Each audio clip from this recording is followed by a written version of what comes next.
नमस्ते, आप सभी को स्वागत है एक नए वीडियो में। इस वीडियो में क्लास 10th का हिंदी का चैप्टर 1 श्रम विभाजन और जाति प्रथा को मैं समझाऊंगा। तो प्लीज़ आप लोग इस वीडियो को अंत तक जरूर देखिए, क्योंकि इस वीडियो को देखते हैं तो इस चैप्टर का जितना भी ऑब्जेक्टिव है और सब्जेक्टिव है आपको कंप्लीट हो जाएगा। तो प्लीज़ आप लोग अंत तक जरूर देखिए और कुछ ही देर में आपको समझ में आ जाएगा, क्योंकि इससे बहुत सारे ऑब्जेक्टिव भी एग्जाम में रहता है और सब्जेक्टिव भी रहता है। तो प्लीज़ आप लोग अंत तक जरूर देखिए इस वीडियो को, ठीक है ना।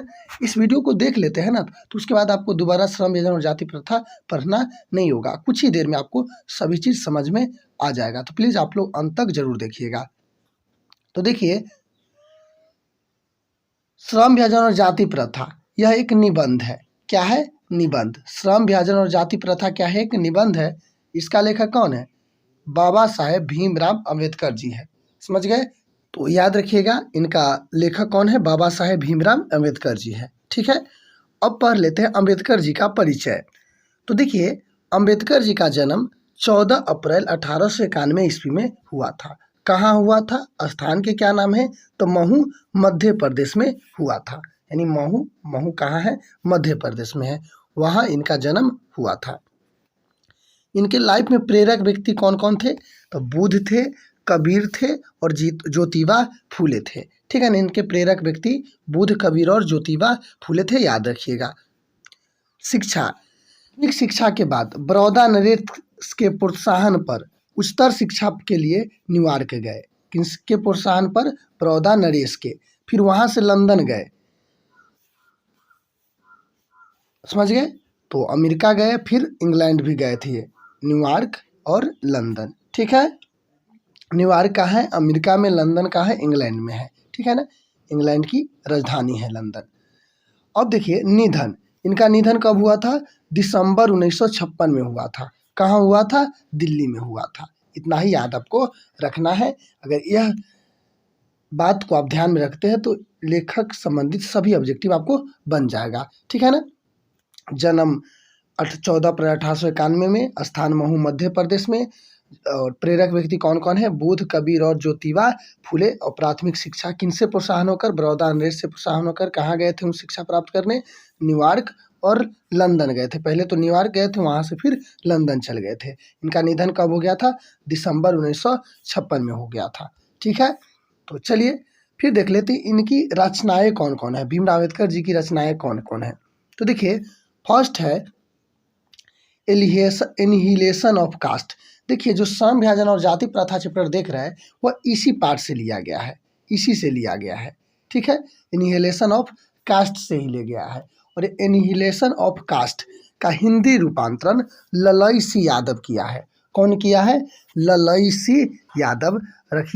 याद रखिएगा, जो एनिहिलेशन ऑफ कास्ट से का हिंदी रूपांतरण किसने किया था? ललई सी यादव किया था। ठीक है, कौन किया था? ललई सिंह यादव। समझे? और दूसरा है genesis and development the intellectuals who are Shudras Buddhism and communism Buddha and his Dhamma thoughts on linguistic status, the surge and fall the Hindu women, the castes in India, their mechanism। समझ गए? तो इन्हीं का यह क्या है? रचना है। याद रखिएगा, किनका रचना है? भीमराव अम्बेडकर जी का। इसमें से आपको ऑब्जेक्टिव पूछ देगा, यानी 4 ऑप्शन दे देगा, जिसमें से एक इनमें से रहेगा, कहेगा कि इसमें से कौन रचना है, या 4 ऑप्शन दे देगा जिसमें से 3 इसमें से रहेगा, एक नहीं रहेगा, पूछ देगा इसमें से कौन इनकी रचना नहीं है। ठीक है, तो चलिए एक दो बार पढ़िएगा, ये माइंड में सेट हो जाएगा। ठीक है, चलिए क्वेश्चन। अब इस चैप्टर को समझते हैं। इस पाठ में क्या, हम लेखक परिचय समझ गए, अब इस पाठ श्रम विभाजन जाति प्रथा पाठ को हम समझते हैं। तो देखिए, बहुत मस्त पाठ है, अगर आप देखते हैं तो बिल्कुल आसानी से समझ में आ जाएगा। तो देखिए, लेखक के अनुसार इस युग में जातिवाद के पोषकों की कमी नहीं है। यानी जातिवाद के पोषक की मतलब उसको मानने वाला, आज भी जातिवाद के लोग मान रहे हैं। ठीक है ना, यानी उसकी कमी नहीं है। आज भी समाज में कई लोग जातिवाद को बढ़ावा देने वाले हैं। आप ये देखते होंगे, आज के समाज में भी बहुत सारे लोग ऐसा है वो भी जातिवाद को मान रहे हैं, खासकर एजुकेशन वाले लोग भी, ठीक है ना। उसको एजुकेशन नहीं किया, अगर मान लीजिए जो पढ़ लिख कर सिर्फ वो डिग्री ले लिए है, उसके पास बुद्धि नहीं है, वो भी लोग क्या करते हैं, जातिवाद का बढ़ावा देते हैं, ठीक है ना। एक अच्छे से जो व्यक्ति एजुकेशन हासिल कर लेगा और कुछ समझेगा तो वो ज़िंदगी में कभी ये जातिवाद का विरोध नहीं करेगा। लेकिन आज समाज में कई लोग जातिवाद को बढ़ावा दे रहे हैं, ठीक है ना, आज भी। तो इसलिए लेखक कहते हैं कि आज भी इनको पोषकों की कमी नहीं है, पोषक यानी उसको मानने वाला, उसको पोषने वाला, जातिवाद को बढ़ाने वाला आगे, ठीक है। चलिए, जातिवाद के समर्थक जातिवाद के समर्थक आधुनिक सभ्य समाज में कार्य कुशलता के लिए श्रम विभाजन को आवश्यक मानते थे। अब देखिए, जो जातिवाद के समर्थन करते थे यानी जो जातिवाद के पोषक थे, वो क्या करते थे, सभ्य समाज, एक अच्छे समाज में कार्य कुशलता के लिए, क्या चीज़ के लिए, कार्य कुशलता के लिए, कार्य कुशलता यानी जो काम कर सकते हैं उसके लिए उसको श्रम विभाजन को आवश्यक मानते थे।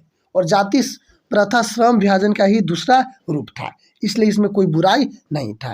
यानी कुछ जो इनका समर्थक था जातिवाद को, उसको मानना था कि कैसे, यानी कार्य कुशलता के लिए श्रम विभाजन को आवश्यक मानता था, और जाति प्रथा भी किसका रूप था, श्रम विभाजन का दूसरा रूप था, इसीलिए इसको सही माना है। कुछ समर्थक, किसका समर्थक, जातिवाद का।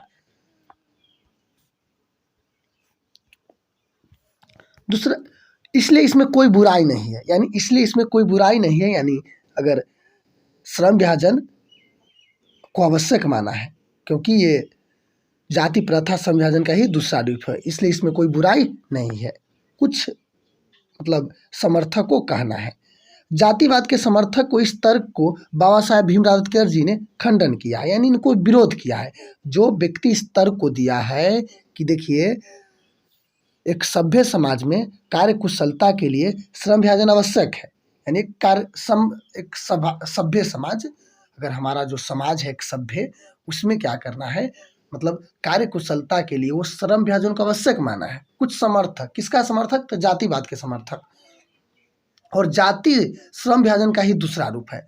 अब बताइए, कार्य कुशलता के लिए तो श्रम विभाजन को बांट दिया, यानी जो आपको अच्छा काम लगे वो कीजिए आप अपने क्षमता के अनुसार, और जाति प्रथा श्रम विभाजन का ही दूसरा रूप है। लेकिन जाति प्रथा ही किसका रूप है, श्रम विभाजन, क्योंकि आपको जाति के नाम पर काम बांट दिया।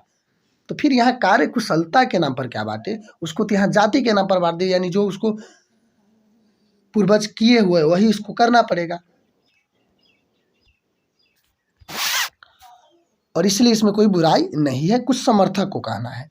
अगला है, यानी नेक्स्ट लाइन है, जातिवाद के समर्थक को इस तर्क को बाबा साहेब भीमराव अम्बेडकर जी ने खंडन किया, यानी विरोध किया है, समझे।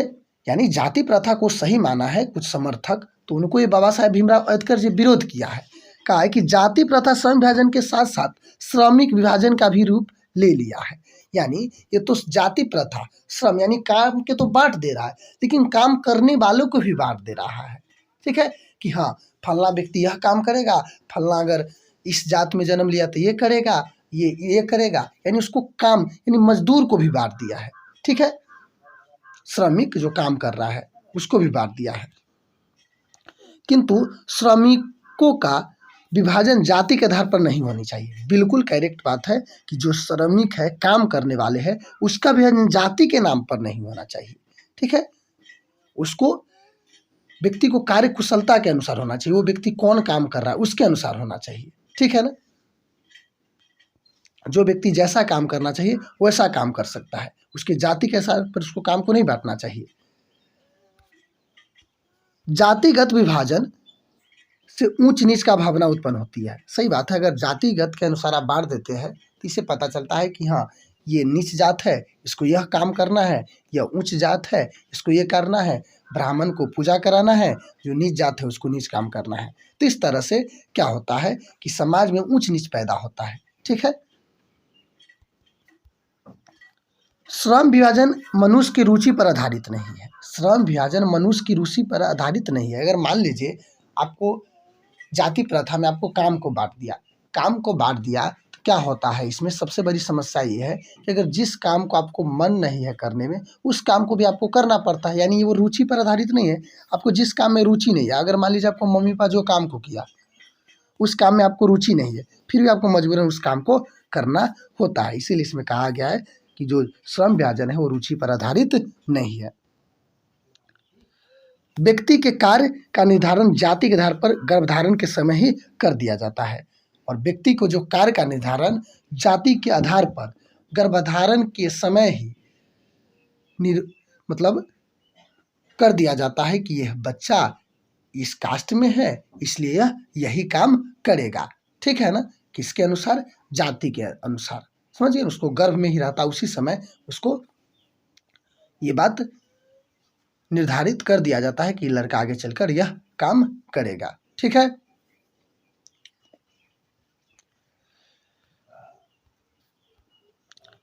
जीवन भर माता पिता के पेशे के अनुसार इनको भी कार्य करना पड़ता है। माता पिता अगर मान लीजिए जो काम कर रहा है उसी को, अगर मान लीजिए पहले तो जात के अनुसार काम बांट दिया, अब काम के अनुसार क्या करना है कि जो उसकी मम्मी पापा काम कर रहा है वही इसके बाद भी काम करना पड़ेगा, चाहे कितनों पढ़ लिख कर कुछ भी कर ले क्यों नहीं, कितना भी डिग्री ले ले क्यों नहीं, कितना भी पढ़ ले क्यों नहीं, उसको वही काम करना होगा जो उनकी मम्मी पापा कर रहे हैं। ठीक है ना, ये क्या यह सही बात है, बताइए। कितना अगर आप पढ़ लिख लीजिएगा वही काम करने, अगर मान लीजिए किसी का मम्मी पापा जो काम कर रहा है, एग्जाम्पल की अगर जात के अनुसार बढ़ई है, और बहुत सारे लोग सब होते हैं, सब जो जो काम करते हैं, कुम्हार वगैरह जो भी है, बहुत सारे अनगिनत है, तो उसी के अनुसार उसका वही काम करना पड़ेगा, बेशक वो कितना भी पढ़ ले। चाहे इस कार्य का चुनाव करके वो भूखे क्यों नहीं मर जाए, यानी उसको यही काम करना पड़ेगा, चाहे यह काम करे या ना करे, या इस काम को करके वो भूखे मर जाए, या इसके जीवन बीते या ना बीते, वही काम करना होगा इनको। ठीक है, लेखक के कहना है कि उद्योग धंधे की प्रक्रिया व तकनीक विकासशील एवं परिवर्तनशील होने के चलते मनुष्य को पैसा नहीं, पेशा बदलने की स्वतंत्रता मिलनी चाहिए। हाँ, भीमराव अम्बेडकर जी कहते हैं कि देखिए ये उद्योग धंधा की प्रक्रिया है, मतलब यहाँ उद्योग धंधा के विकास हो रहा है, और परिवर्तनशील होने के चलते मनुष्य को भी क्या करना है, पेशा बदलने की अनुमति होनी चाहिए। यानी चेंज हो रहा है, तकनीक का विकास हो रहा है, उद्योग धंधा के विकास हो रहा है, हर चीज़ में परिवर्तन हो रहा है, तो क्या करना होगा, व्यक्ति को भी अपने पेशा में क्या करना चाहिए, परिवर्तन करने के स्वतंत्र होनी चाहिए। ठीक है ना, क्या होनी चाहिए, स्वतंत्र, ताकि वो भी कोई काम कर ले। ठीक है, जो मन होगा वो काम कर ले। और जाति प्रथा भारत में बेरोजगारी का भी एक प्रमुख और प्रत्यक्ष कारण है। अब क्या है कि अगर मान लीजिए आपको काम कर दिया पेशा के अनुसार, अगर आपको ना काम करना है तो आप क्या कीजिएगा, आप तो बेरोजगार ही रहिएगा पढ़ लिख कर। ठीक है, तो इसीलिए कहा जाता है कि जाति प्रथा भी भारत में बेरोजगारी का प्रमुख और प्रत्यक्ष कारण है। श्रम विभाजन की दृष्टि से जाति प्रथा कई गंभीर दोषयुक्त है। काम यानी काम के अनुसार भी ये कई गंभीर दोषयुक्त है, इसमें बहुत सारे दोष है, क्योंकि इस प्रथा यानी प्रथा में, या प्रथा नहीं होगा प्रथा होगा, तो इस प्रथा में व्यक्ति को रुचि को कोई महत्व नहीं दिया गया। यानी आपको क्या करना है, आपको टीचर बनना, उससे कोई मतलब नहीं है, आपको जो पेशा है वही काम करना पड़ेगा, आपको रुचि को कोई महत्व नहीं दिया गया है। आपका कौन काम मन है इसको भी आपको कोई महत्व नहीं है, आपको कोई काम करना चाहिए नहीं करना चाहिए, आपका जो पेशा है वही में कीजिए, जिसके यानी देखिए रुचि का कोई महत्व नहीं दे, जो आपका रुचि है उसका कोई महत्व नहीं है, आप दूसरा काम नहीं कर सकते हैं, जिसके कारण लोग अपना काम अरुचि तथा व्यस्तता से करते हैं। यानी अरुचि यानी अरुचि, आपको मन नहीं लग रहा है, और विवशता यानी विवशता मतलब क्या हो रहा है कि आप विवश हो रहे हैं, मजबूर हो रहे हैं उस काम करने के लिए, तब जाकर कर रहे हैं। ठीक है ना, तो उस काम कैसा काम होगा, तो वह काम ना अच्छा होगा, 1 घंटा के काम 4 घंटा में होगा, वह काम टालू होगा, क्योंकि जिस काम में आपको मन नहीं लगे, यानी वो अरुचि हो, जो इसमें विवशता हो, उस काम को कैसे कीजिएगा, तो टाल मटोल काम कीजिएगा। ठीक है। तो वही कह रहा है कि जो आपको रुचि पर आधारित नहीं है तो व्यक्ति विवश मजबूर हो जाते हैं उस काम को करने के लिए, तब जाके करते हैं। और जब विवश हो जाते हैं तो वह काम सही से नहीं कर पाते हैं। 1 घंटा के काम 5 घंटा को काम करते हैं, क्योंकि आपको मान लीजिए आपको हम कहेंगे चलो यह काम करो, आपको करने में जैसे आप पढ़ाइए, मान लीजिए आपको पढ़ लिख कर बनना है आपको इंजीनियर, हम ज़बरदस्ती आपको कहेंगे डॉक्टर बनिए, डॉक्टर बनिए, तब बन पाइएगा? नहीं बन पाइएगा, ज़्यादा चांस है नहीं बन पाइएगा, ठीक है ना।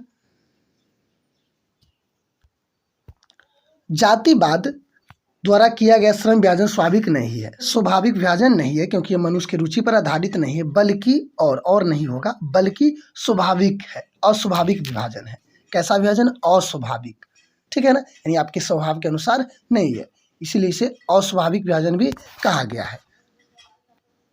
जो मनुष्य को निष्क्रिय बना देता है, निष्क्रिय मतलब ये होता है कि आपको काम धंधा नहीं करने वाला आपको बना देता है। मान लीजिए जिस काम में आप मन नहीं लगा उस काम को कीजिएगा, तो उस काम के लिए तो आप निष्क्रिय बन जाए, यानी धंधा करना नहीं चाहिएगा, तो मनुष्य को क्या बना देते हैं? निष्क्रिय। निष्क्रिय मतलब कि वो व्यक्ति काम धंधा नहीं करना चाहता है।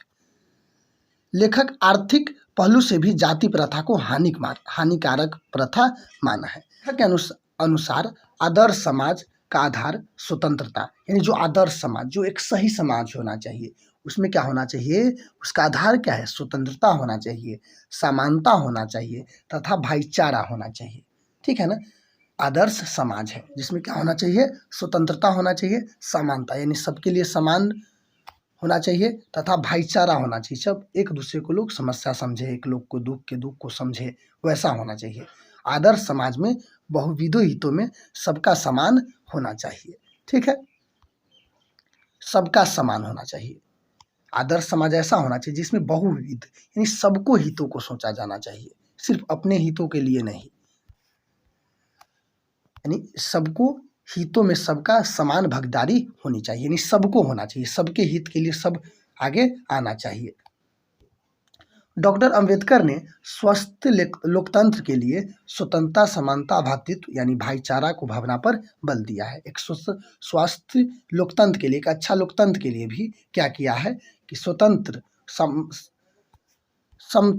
समता है यानी ममता नहीं, यहाँ समता होना चाहिए, यानी समानता, और भ्रातृत्व यानी भाईचारा को भावना पर बल दिया, यानी हमारे समाज में ऐसा होना चाहिए। और दूध पानी के मिश्रण की तरह हमारा लोकतंत्र है, ऐसा होना चाहिए। तो यही तो क्या है लोकतंत्र, क्योंकि इसमें सब मिलकर रहना चाहिए।